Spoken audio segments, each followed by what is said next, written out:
Bismillahirrahmanirrahim. Famal makhudu, maka tamat ya orang.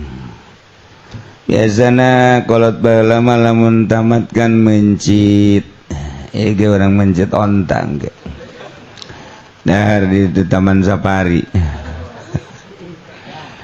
Bal mahfudu bil arbian lepon jelema nu handap ku sebab pagawean. Eta bahwa jelema nu handap teh dihandapkeun bimin. Dihandapkeun ku ila, dihandapkeun ku an, ye isyarah kana babandul.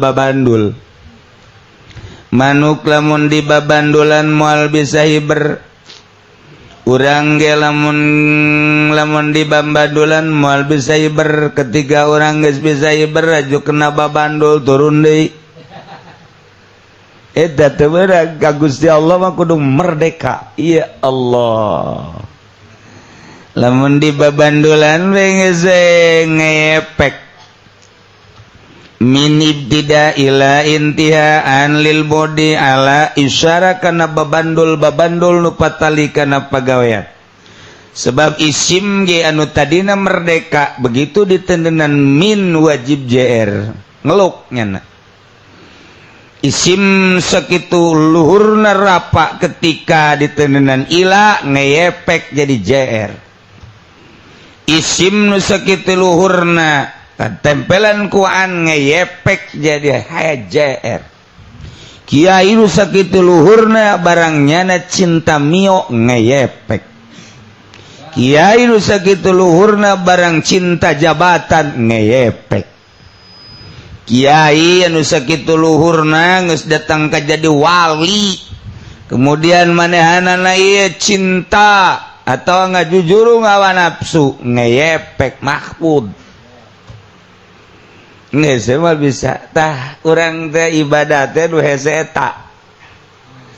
mimiti asa hese hayang maca kitab teh belajar amil jurumiyah sorop nyai-nyayan geus bisa maca guari urang hartikeun geus bisa nerop-neropkeun ieu mubtada ieu khobar ieu fi'il ieu fa'il ieu syarat ieu jawab karti kurang karti ajo kurang hayang disimpulkeun apa ieu teh termasuk kana kuliah apa juzia dimantekan kurang hayang nyaho kana rahasiana dimaanian kurang aya mana-mana anu pabelit ieu teh kurang datangan ilmu bayan dimodif supaya rapi datangan ilmu bade we rapi. Insyaallah galem jasa urang hayang ngais batu hukum ieu teh ngaistinbat berarti kudu nyaho kana panyokotanana atuh kudu di dalam anggeran apa ieu nahi apa ieu teh deuleu urang qaedan alam deuleu qaedah kurangan nahyu dan lain-lain sebagainya. Weuh kurang dibongkar ku ari mah hiji ayat atawa hiji hadis. Jadinya teh bobongkar aya parabotna apa umum apa khusus ieu teh umum mah ditahsis apa henteu dan lain sebagainya disimpulkeun ku urang jadi dawaya jibu jadilah wayah rumu. Waduh eta kos kitu hese lecehil da ngaji kitu cehil kana teh leutik ngaji kos kitu enteng kana teh bisa didepongan teh mah ku santri ngaji 10-15 tahunnya naga hajunya dibaca bahkan bisa lillah ala soaban. Ya kita buatan ulama teh pan ieu teh kieu ieu teh ieu mubtada ieu khobar ieu teh kapan kieu ieu teh hurufna teh biasana ieu huruf jar ka pangijeng ieu mah kudu huruf jar ieu pan ieu mah huruf jarna nu ieu kapan tenrop antara mana huruf jar ka pangijeng eta mah lantaran kieu qaedana dang ditulis di sisina la shawab ma ieu teh anu baulur teh jelema kapan ieu mah mutaadi tapi geuninganan ka dituna oh ieu teh jadi kos kieu ieu bahasa nu mah pan bahasa lazim tapi kos dimutaadikeun bae pan teu nerop ieu nah ieu teh buatan saya kitab wah disalahkeun maula la ala shawaban leutik kene tuh ngaji kos itu sipil tahu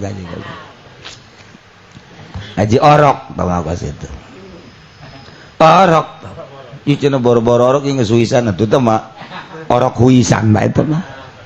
orok Pandeglang tong beus ki sambel ka mana rok ai nu hese kumaha nu hese mah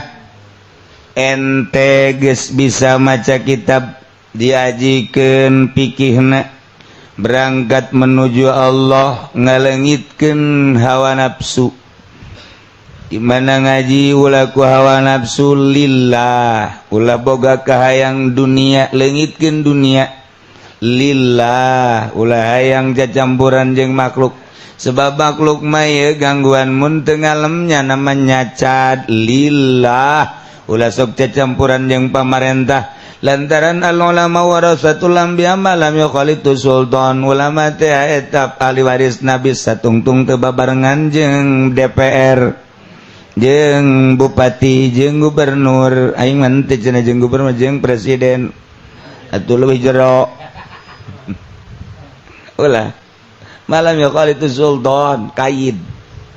cek ahli syamsiah mangarana qaid berarti itu muqayyad bisa tuh disebutkan ulama warasatul anbiya satungtungnya nanti babarengan ngahiji jeung pemerintah kulama jeneng teu ngahiji jeung pemerintah ngan kulana jadi pemerintah ih kumaha kulana ieu mah lain ngahiji jeung pemerintah tapi kulana jadi bupati wah sana ieu mah budak kudu digantung hese eta teh lamun teu ngabogaan rencana nu bagus tapi lamun ngabogaan rencana nu bagus mah masalah sebab gasupna kana teu mah siasat teh tinggal pa bisa-bisa bae teh mah nya nah kuari babandul ye babandul eta cinta dunia babandul eta cinta makhluk babandul eta nafsu babandul eta setan ngaranna babandul satungtung nu eta aya di diri urang moal bisa hiber babandul ngaranna udah ngabanggakeun harta ngabanggakeun gagah ngabanggakeun ilmu babandul aya dongeng di zaman Tuan Abdul Qadir aya hayam merak datang ke Tuan assalamualaikum assalam hayam merak manuk merak naon merak ulah yang jadi murid Tuan maksudnya hayang norekat wih mantep hayang merak hayang norekat mondok di mana sih merak jadi itu kula geus kawetan geus ka mana-mana alpiah talar ya kecil alpiah hayang merak bisa maca alpiah sia beneran merak itu hayang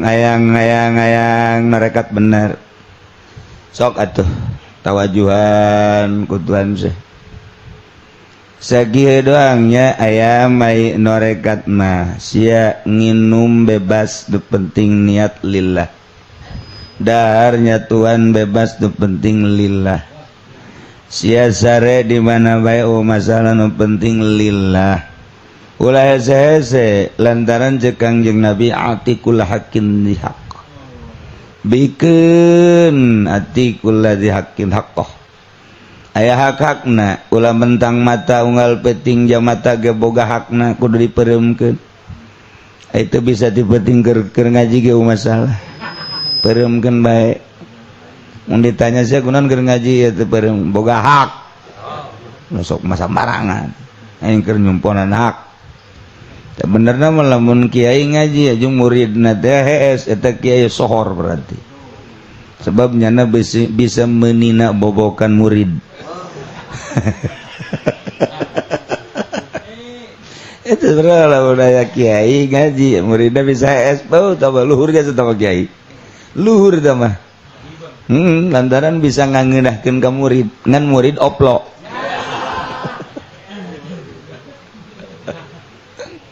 merak bebas ya dahar lillah nginum lillah sare lillah bergaul masalah penting lillah hiji laranganana ulah sok ngabeberkeun jangjangnya ulah sok ngabeberkeun jangjang ulah sok nongre sia eta naon gara-garana buntut sedengkeun kan hayam merak mah kebanggaanana kan bulu nya nama tuh hiji kebanggaan beuh lamun kapanggih jeung babaturana aju ngajare bebeng aya merak sebab dina buluna teu dibogaan ku nu sejen hiji kabanggaan bagi ayam merak mah dina buluna sebab dina buluna teh aya ukir-ukiran nu mantaknya nama ngabanggakeun diri make ngajerebebengkeun jang kadang-kadang ditongre-tongrekeun ku nyana eta buntutna abeka deuleu ku nu sejen sebab buntut teu panjang aju aya ukir-ukiran dirinya aya hiasan-hiasan seluruh hewan kam ayam merak mah angkat topi hiji nya nama kuncungna asli urang mapan kuncungna lain asli ayam merak mah kuncungan asli kuncungna berarti teu sambarangan nomor kaduana eta naon bulu nu pake kebanggaan jeung buntut mentek Tuhan saya teh barang dahar bebas minum bebas sare bebas dan semacamnya nu penting sia ulah sok ngabeber-beberkeun jangjang 40 poe bae ieu sia bakal hebat mangga dilaksanakeun ku aya merak zikirnya la ilaha illallah la ilaha norekat aya merak hebat eleh kieu Golkar mah menang 3 poe kapangijeng babaturanana bu ngajerebebengnya teu kuat tangil ku Tuhan seh balik batal ngana ngobrol deui jeung babaturanana sia eta balik emang kumaha beuh teu kuat urang teh kapan boga kebanggaan naon ngajerebebengkeun ieu bulu sebab di dinya lah keistimewaan urang sedangkan ulah kapangijeng sahabat urang ulah nembong-nembong eta ya cak babaturan ayas itu babaturanna lapor ka Tuhan saya hayang jadi muridna deui cap terima kuatkan 40 poe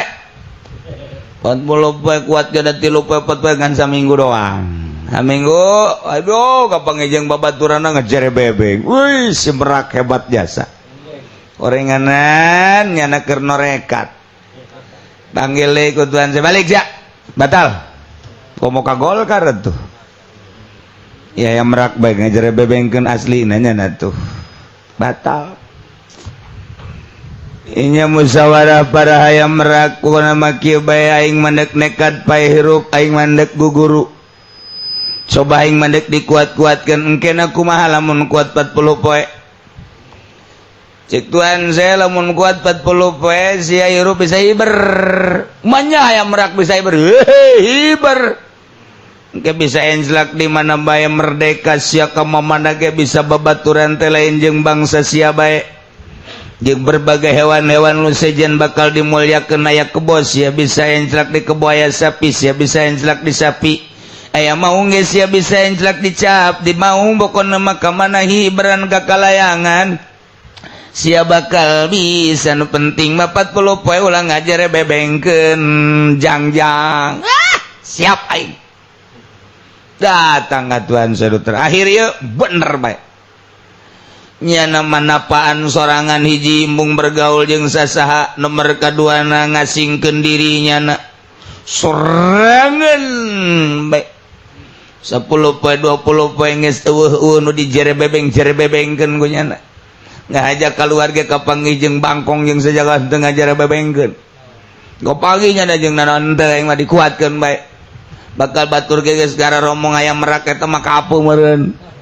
biasa nama ayam merak mah pan nembong-nembongkeun buluna jeung buntutna tapi ieu mah henteu diaromongkeun ku kabehan mahal yang ngadek dikuatkeun kuat barang datang ka 40 bener bisa hiber ayam merak bisa hiber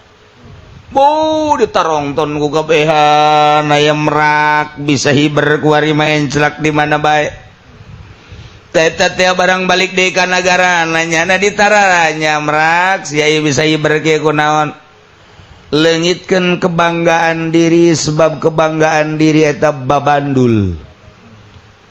urang mah gagarak boga apaan sabage gesusuit bae adak boga motor bae ge bau budak jabatan mending mun gede RT geus pake kebanggaan dah babandul dah urang ge ganteng jadi kebanggaan urang ngabanggakeun ganteng urang pinter ngabanggakeun pinter urang sugih ngabanggakeun sugih bulu-bulu urang nu aya di aku urang teh sok dijerebebengkeun di hareupeun batur eta babandul ngaranna urang norekat bau lae kitu tawadu nage tawaduna mantak aya merak teh barang geus beres 40 poe laporan ka tuan sia bintos 40 poe hiber atuh justru teu bisa cara jancan aya koncina tungkul deure awak sorangan di lawak sorangan tungkul nelikeun lawak sorangan bawa lawak sorangan teh oranganan aya nu ngendalikeun naonan ieu mah kukuncung nu aya di dengan sakadar pamer ulah dibanggakeun eta kukuncungna mentek aya bahasa aya merak kukuncungan ulah dianggap sia boga kuncung geura ge tungkul ibar tuh hiji bulu-bulu nu aya di awak urang ulah dibanggakeun ku urang-urang satungtung ngabanggakeun bulu nu aya di awak urang aing mah kasep dibanggakeun gaya bed moal bisa iber urang pinter teh bulu nu aya di awak urang dibanggakeun ku urang gaya bed moal bisa iber urang teh ningrat nu mantak di Banten mah eta lamun teu disebut entus bae marah belentuskeun habak paning mah tu bagus sakeuna teh eta tuh bagus kudu dibawa bae teh ngaranna bulu nu kos kitu satungtung buluna kudu dibawa bae di hareupeun batur moal bisa iber nu mantak eta belentus tuh kuari di Banten moal bisa iber lantaran eta teh gaya bed mun di Betan mah di Wetan di ditu di Garut di Bandung Raden aya jelema dibere surat undang Radenan marah goblok tuh budak teh nyawan ka aing Raden meureunana moal ka ditu aing mah emang kunaon salah ngondang Radenan eta bulu Raden bulu garana kudu dibawa bae moal bisa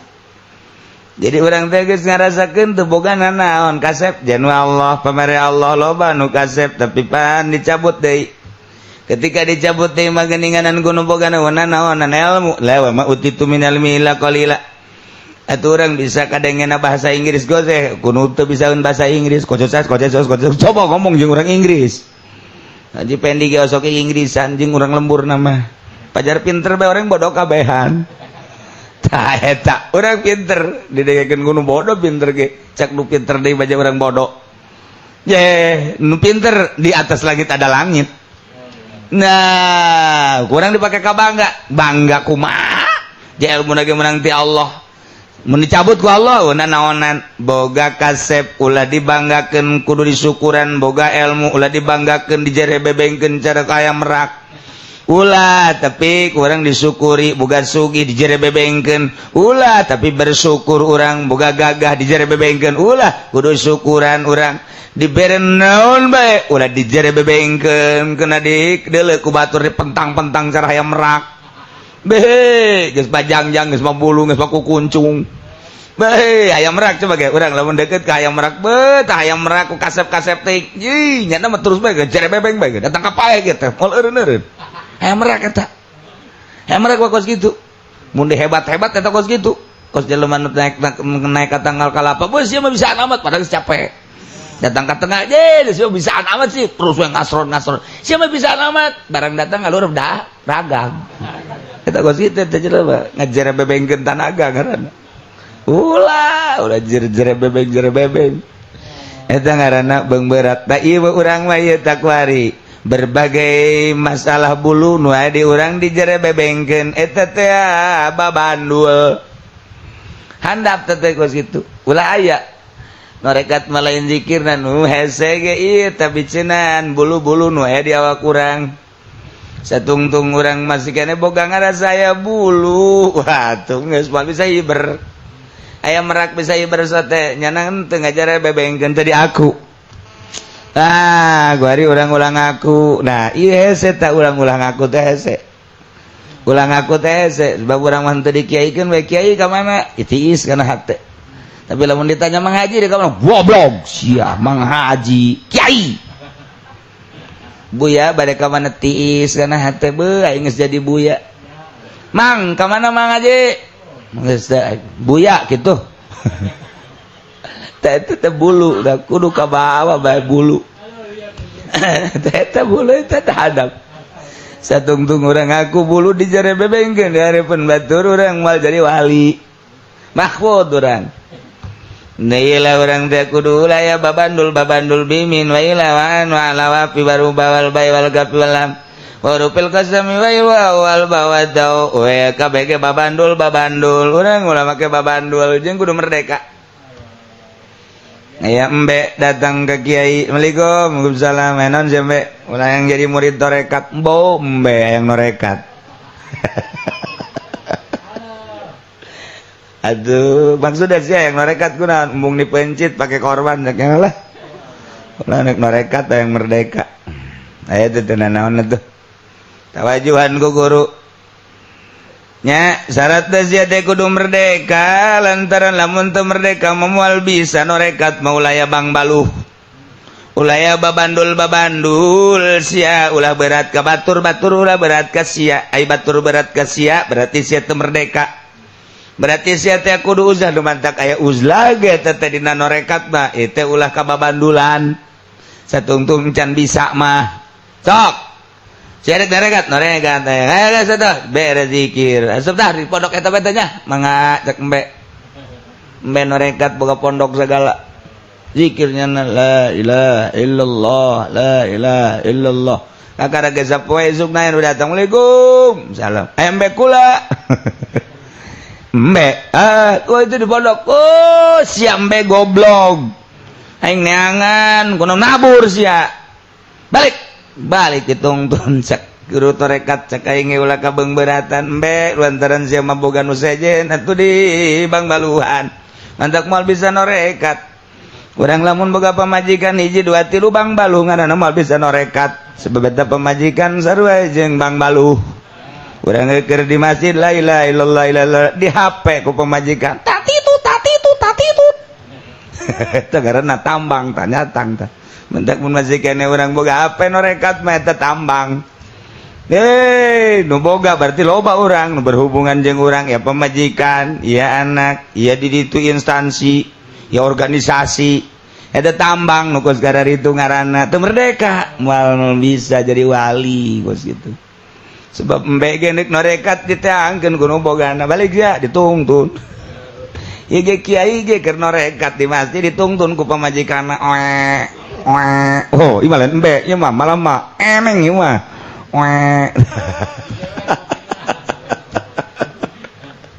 bal bisa tuh urang dimerdeka-merdekakeun awak teh jadi ka Allah mah pandek hiber garana. Kuari aya di organisasi itu kata lian hubungan iyalah bersawara itulah iyalah atuh teh ngaranna dadung tuh malah lain tambang deui dadung henteu cenah kula mah di partai doang di Golkar tah mah lain dadung lain tambang naon ngagejebur ka sumur parah tah gitulah gambaran norekat da urang kudu merdeka ulah aya kabeng berat besi urang keur ka Allah engke aya nu neangan orang-orang Cisoka nu ngora sarwiti menjan norekat kos kitu tama lain usul ilallah usul mali bejakeun wae kacang base ieu nya urang ulah aya kabeng berat besi urang deka Allah kudu merdeka nu mantak. Lamun aya jelema deka Allah masih kena berat ku santri moal jadi wali. Mantak kunaon eta Ki Hairun santri dibubarkeun lantaran hayang merdeka jara hirup ka Allah. Tapi ulah eureun mah gahan ngaji mah. Ngan ulah katalian ku santri. Satungtung urang katalian ku santri berarti berat ka makhluk moal merdeka. Teu merdeka moal jadi wali. Urang teh berat ku pamajikan nya galak ya sa pamajikan mending mun gelis nya gendut nya hideung nya galak pupurieun ya saya pan biasa mah kieu kawin pilih 2 lamun teu ka urang Lampung gelis gede adat atau urang Brebes hideung ngan bager bareng kawin ka urang Brebes urang bager emang hideung sebab janama mun teu bager pupurieun kan deres dah atunya jore nya hideung ngaju teu bager pan jore jasa tamah tuh ya makan bager jadi jana boga bager doang kabalikan hate salaki ngeunaheun kan tah nah kuari orang boga pemajikan aja inget bae ka pemajikan teu merdeka kan urang deka Allah boga pemajikan geulis inget bae ka pemajikan moal merdeka mal merdeka mal jadi wali. Haji orang boga pemajikan orang berbes hidung tapi orang teu inget bae bisa merdeka orang. Tah nu mantak maning ka mana tah? Ayo coba ayo. Puguh teh bisa nu geulis bang geus inget bae. Nu geulis mah mau bisa ngarang cara tadi teh bisa ngarangnya tuh jure-jurena pemajikan berarti tah. Kan lah yang memal daek ngedengjing siapa ini ngarang tah kudu kos kitu tah urang. Nah, jadi geus mun badak santri mah ulah sok geulis-geulis boga pemajikan teh sampai bisa ibadah ka Allah. Maksudnya emang kunaon ge? Emang beungeut sia mah teu pantes ieu meunang geulis. Hajuna mah ngahudangkeun deui we cenah kiai mah. Tungtun melet bae paneta, lain ngajauhan, lain ngadeuh kedeketan Allah, ngadeketan eta kos gitu. Nah, hiji ulah cara embe keur zikir aya nu neangkeun berarti eta teu merdeka moal jadi wali. Nomor kadua boga bulu. Ulah sok dijerebebengkeun ulah dianggap bulu-bulu nu daya di awak urang satungtung aya bulu nu dijerebebengkeun urang moal jadi wali sebab teu merdeka eta bang baluh ngaranna. Ialah mahfud bil harfi fa huwa ma yuhfadu bimin wa ilawat wallahu alam.